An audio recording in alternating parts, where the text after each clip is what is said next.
familles, chers porte-drapeaux, nous sommes présents aujourd'hui à la veille de la Journée nationale de la résistance pour honorer les femmes dans la résistance. Admirable sans avoir voulu être admirée, reconnue sans avoir cherché à être connue, célébrée sans avoir imaginé être célèbre. Ce sont les mots qui vous honorent, mesdames. En France, en 1939-1940, les hommes sont aux armées.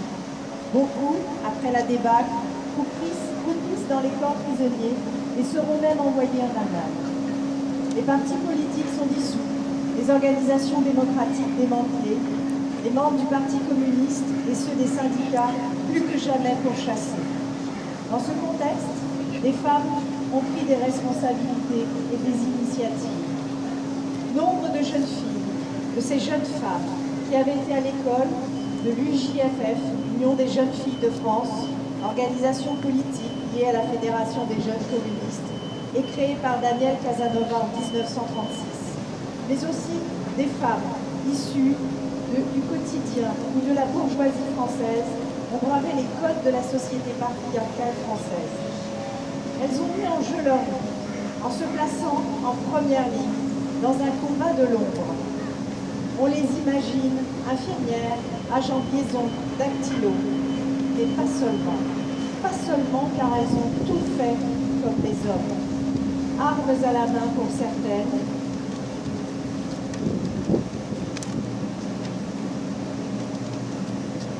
et à la tête de réseaux comme Daniel Casanova. Pour défendre la patrie, pour l'honneur du drapeau, pour chasser l'occupant, ces jeunes femmes qui avaient souvent, même pas 20 ans, ont défié l'Allemand, ont défié la police de Vichy pour se lancer dans un combat au péril de leur vie. Pour la plupart, elles ont donné leur jeunesse à la France, leurs plus belles années, celles de l'insouciance. Elles ont vécu l'arrestation, l'incarcération dans des camps en France pendant plusieurs années, ou la déportation. Terribles écoles du courage, de la force, de la volonté. Mais à chaque fois, unies par un fort sentiment de camaraderie, de fraternité, de solidarité. Jamais leur amour de la patrie et du drapeau n'a failli. Il est important aujourd'hui de souligner le rôle de toutes ces petites mains, car y compris quand on fait des heures de queue pour trouver à manger, qu'on s'occupe des enfants et qu'en plus on trouve le temps de participer à des activités clandestines, cela mérite bien des hommages. C'est une résistance à une échelle ordinaire qu'il est temps de valoriser. Merci, mesdames. Merci, nous sommes fiers de vous rendre hommage en ce 26 mai 2024. Vos combats d'hier nous guident encore aujourd'hui pour résister au fascisme résurgent, dissimulés parfois sous un visage angélique et blond et des mèches blondes. Vous n'êtes pas mortes pour rien. Nous vous sommes redevables. Merci. Merci tout particulièrement aussi en cette journée du 26 mai à toi, Odette, à toi qui fus la femme de ma vie et qui nous a quittés il y a tout juste un an. Merci à vous toutes, mesdames. Nous sommes fiers de vous rendre hommage aujourd'hui.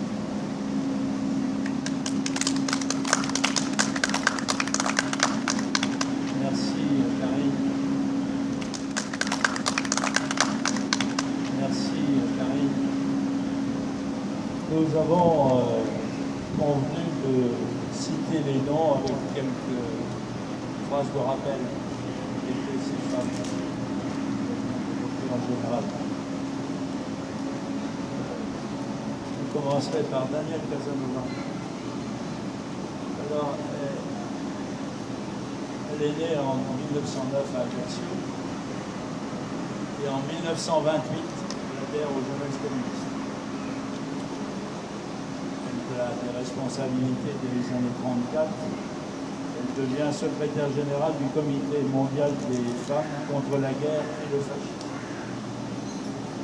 Elle devient également secrétaire générale de l'Union des jeunes filles de France à sa création en 1936. En octobre 1941, avec l'aide de Joseph Cotien, c'est l'édite L'humanité des femmes. Le 9 juin 1942, les femmes sont emmenées rue des Saussils pour interrogatoire par la Gestapo. Danielle sera incarcérée à Romainville. Le 21 janvier 1943, presque un an après son arrestation, elle est déportée. Le convoi arrive à Auschwitz-Birkenau. Elles sont 230 femmes. Début mai 1943, des tracts dénoncent l'horreur d'Auschwitz circulent en France. Danielle connaît les pires conditions, où elle est partie avec ses camarades. Il y a la solidarité pour soigner les malades. Les unes après les autres, elles décèdent. Sur les 49 rescapés du convoi, seuls 3 réussissent à échapper au typhus. La fièvre est retombée, signe fatal, Daniel Casanova décède le 9 mai 1940.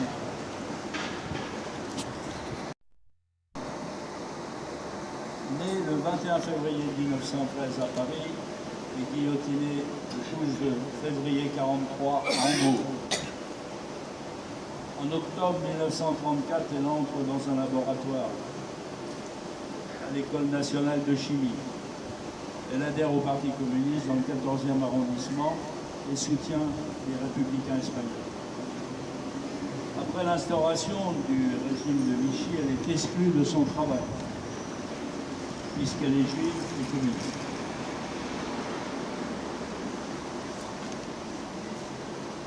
France continuera de se battre et à la suite du procès du Palais Bourbon de la Maison de la Chimie, elle est arrêtée par la police française avec 68 camarades, le 16 mai 1942.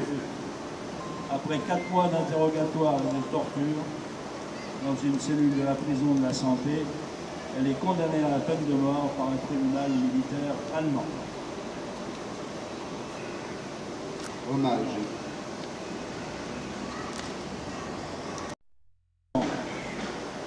Née le 14 juillet 1927, elle est très jeune, comme toute sa famille, investie dans la résistance au sein des réseaux. Ceux de la résistance CDLR et les forces françaises de l'intérieur. Elle habite rue Joseph Jaouel, la rue Corti actuellement. Elle raconte que le 25 août 1944, certains jeunes ont creusé une tranchée dans la rue Maxime Gorky afin d'empêcher les nazis de l'emprunter qui fuyaient devant la deuxième défaite. Hommage. Rose Blanc, née en 1919. Proche collaboratrice de Daniel Casanova, elle est arrêtée début 1942. Elle est internée à la santé à Romainville et déportée le 24 janvier 1943 à Auschwitz. Elle y décède le 15 mars 1943. Un square de Drancy porte son nom. Hommage. Jacqueline Quatremer, née le 17 octobre 1918. De 1936 à 1939, Jacqueline Quatremer est sténodactylo au syndicat des produits pharmaceutiques à la Bourse du Travail de Paris. Elle est très active dans la solidarité et l'animation des foyers de jeunes filles. Elle est arrêtée le 17 juin 1942 avec les imprimeuses et techniciennes de l'affaire Tintin, dans le 15e arrondissement, par des inspecteurs de la brigade spéciale. Le 10 août 1942, elle est transférée au camp allemand du fort de Romainville. Le 22 janvier 1943, elle fait partie de ces 100 premières femmes otages qui sont transférées au camp de Royal-Lieu la Compiègne. Ce convoi est connu sous le nom des 31 000. Elle est donc déportée et entassée avec des milliers de détenus, dont des Polonaises. Elle porte le matricule 31 641. Très maigre, couverte de peau, elle y contracte une tuberculose pulmonaire et décède le 15 juin 1948. Hommage. Il Autelard. Irène Autelard est sous le camp des forces françaises combattantes de l'intérieur. Elle entre dans la résistance dès janvier 1941, à l'âge de 19 ans, employée à la mairie de Drancy. Elle fera de départ 700 faux certificats de réforme allemand pour que les réfractaires, pour que les Français assujettis au STO y participent. Elle est dénoncée, elle est arrêtée le 8 février 1944. Elle est envoyée en prison. Irène témoignera au premier procès de Ravensbrück qui se tient à Hambourg le 5 décembre 1946 au 3 février 1945.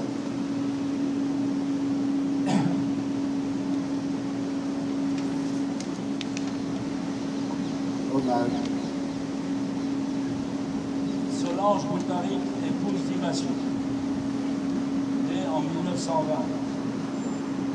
Elle manifeste le 13 août 1941 en compagnie d'Odette Leclan d'Ilès à la gare Saint-Lazare.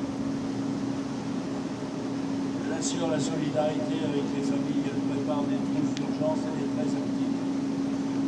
Le 18 décembre 1942, elle est arrêtée à son domicile et est internée au fort de Romainville. Elle est déportée le 26 juillet 1943. Dans le camp, elle continue la lutte en sabotant sa machine à coudre pour faire les uniformes des soldats allemands au camp de Ravensbrück et Mauthausen. Hommage.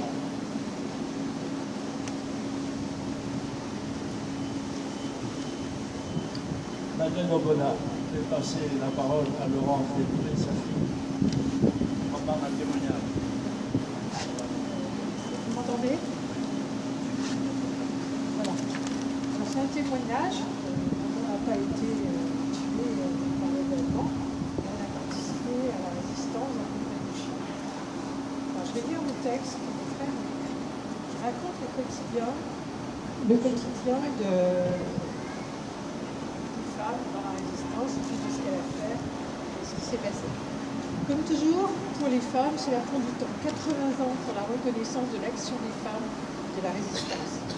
Les femmes, ces petites mains qui n'allaient pas au feu, le faisaient aussi face au danger, en récupérant, en stockant les armes, en collectant les renseignements, en assurant les transmissions, en s'occupant des impressions clandestines. Maman était de celles qui participèrent aux actions du groupe de l'Affiche Rouge, donc groupe Manouchian. Française, elle était venue au groupe MOI des FTP après l'arrestation par les Allemands de son mari, Stanislas Stachek, qui était colonel.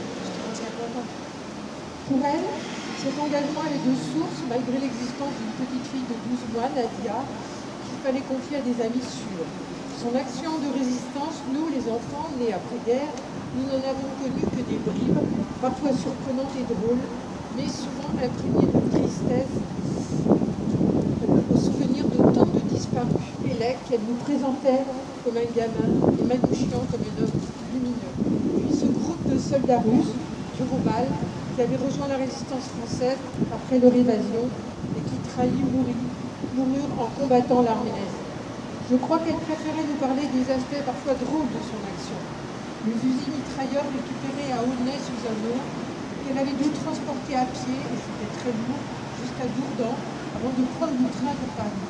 Les mitraillettes Sten, cachées sous son tricot, qui échappèrent à la faune grâce à la présence dans son compartiment d'un trafiquant de marché noir qui avait transformé sa valise en beurrier géant, dont la découverte stoppa l'action des occupants. Je ne viens pas de ballon. Des bouteilles de liquide inflammable fumaient dans la poussière. Et puis son vélo sur lequel nous avons, ma sœur et moi, appris à rouler et qui avait partagé toutes ses aventures d'agent de liaison. Excusez-moi.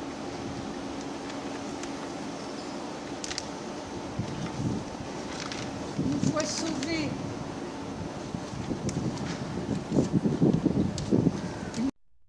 dans un taillis alors qu'elle était poursuivie par les feldgendarmes.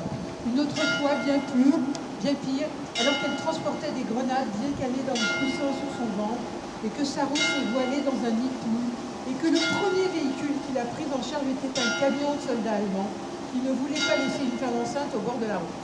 En fait, nous n'avons pas connu la résistante, mais nous avons connu la maman qui a fait face aux conditions de l'après-guerre avec 4 enfants et un compagnon républicain espagnol clandestin en France en raison de l'opération de la police française Boléro Paprika qui visait de débarrasser de la dictature franquiste de la menace de guérilla opérant à partir du territoire français. Cette période a duré un peu plus de 10 ans et a pris fin quand au début de l'année 58, nous sommes arrivés à Drancy, au 35, rue Anatole France, derrière l'église. Et nous avons découvert le luxe d'un appartement HLM de 4 pièces, des toilettes, pas à la turque dans le jardin, une salle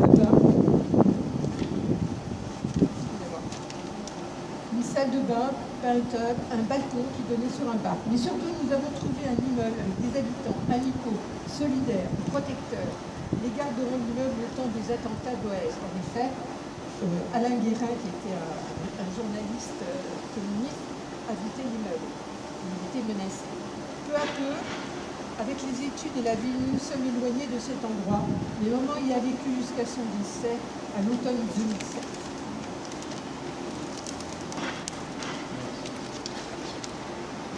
Hommage.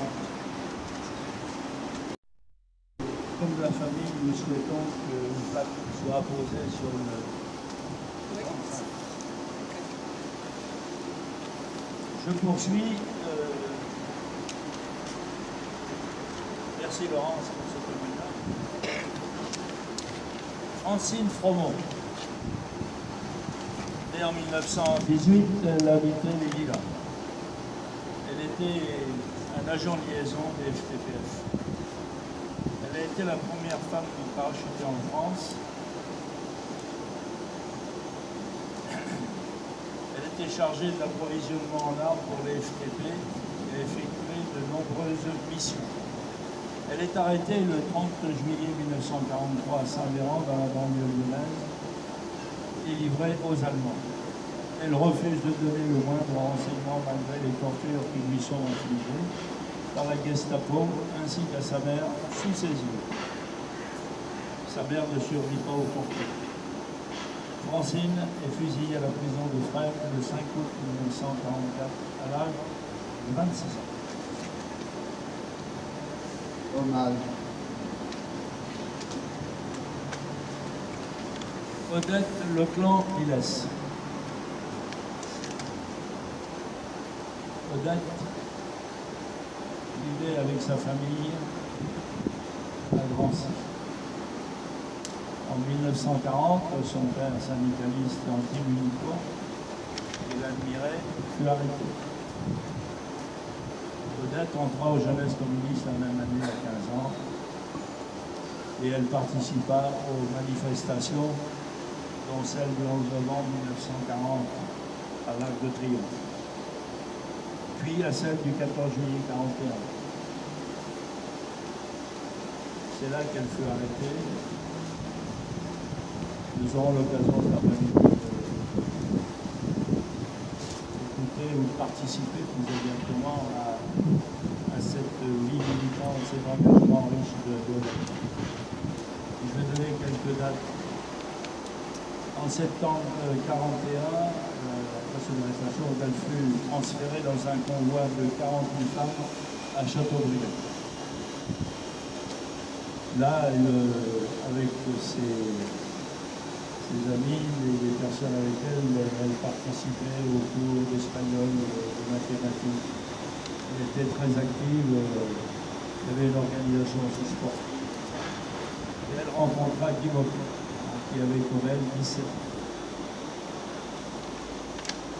Après l'exécution, un an officiellement Karl Ross, le 20 octobre 1941, par un commando de résistants communistes, l'autorité d'occupation exigea qu'on lit 27 otages. Ces 27 otages, le 22 octobre à 15h30, eh bien, ont été fusillés. De nombreux témoignages sont parvenus avant qu'il passe le temps de discussion et qui font partie de publications sur les lettres de fusillés qui montrent que je peux pas exprimer.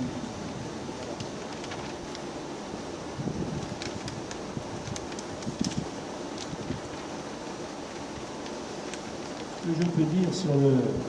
J'ai vécu avec Colette ici à Francis, c'est qu'elle n'a eu de cesse de faire partager à la fois les valeurs qu'elle défendait, l'expérience qu'elle avait vécue, notamment auprès des collégiens du lycée, inlassable. Nous-mêmes, on l'a sollicité à toute occasion, la fête des associations, parce qu'on appelle la fête de la vie. Elle témoignait régulièrement. Et à un moment, avec mon collègue qui nous a fait don de la Blanc-Serny, on s'est dit qu'il faut absolument qu'on réalise un montage de 55 portraits d'hommes et de femmes qui ont résisté contre la guerre. Et nous sommes allés voir, on a passé plusieurs jours. Le moindre détail. Pour les uns, pour les autres, etc. Nous l'avons réalisé, donc on l'avait présenté à la médiathèque. Il est toujours disponible. Voilà. Donc, je veux souligner Odette jusqu'à la fin de sa vie. Elle a passé des messages, des récits, des témoignages. Cet après-midi, nous poursuivons. Elle s'est éteinte à la...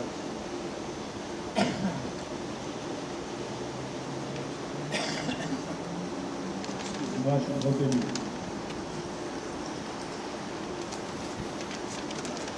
Hommage. Merci. On vous propose de